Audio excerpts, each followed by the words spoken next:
Interjecting, the member for Ryan has the call. Thank you, Mr. Speaker. My question is to the Minister for Industry, Innovation and Science. Minister, Omne Media is an innovative small business in my electorate of Ryan, which has beaten international competitors to develop a remarkable new piece of technology. Will you please advise the House what the government is doing to support this kind of small business and help them to develop and package their inventions into marketable products they can take to the rest of the world? The Minister for Industry, Innovation and Science. Thank you, Mr Speaker, and I thank the member for Ryan for her question. And I'm very pleased to be able to tell her that the government is putting a great deal of effort in public policy into supporting businesses like Omne Media. As the member for Ryan would know, Omne Media is a digital advertising company based in Taringa in her electorate. They have developed a unique smart advertising mirror that allows advertisers to remotely update their advertisements, and I think they're doing very well.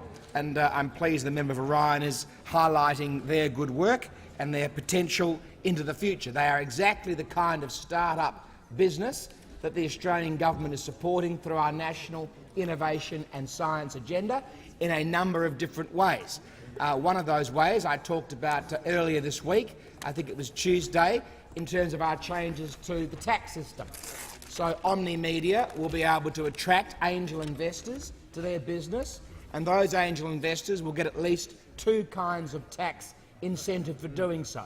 A 20% tax offset up to $200,000 a year, which will encourage them to invest because their income tax will be reduced as a consequence, but also a 10-year capital gains tax exemption for assets that are held for at least 3 years.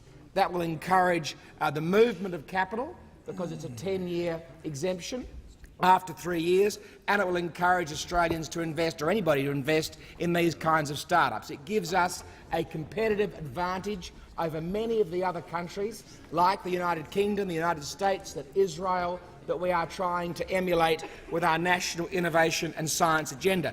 But we're also doing a number of other things. So when I was in Tel Aviv at the end of last year, we launched the first of the landing pads, a $36 million investment from the government in 5 landing pads around the world. The first I launched in Tel Aviv.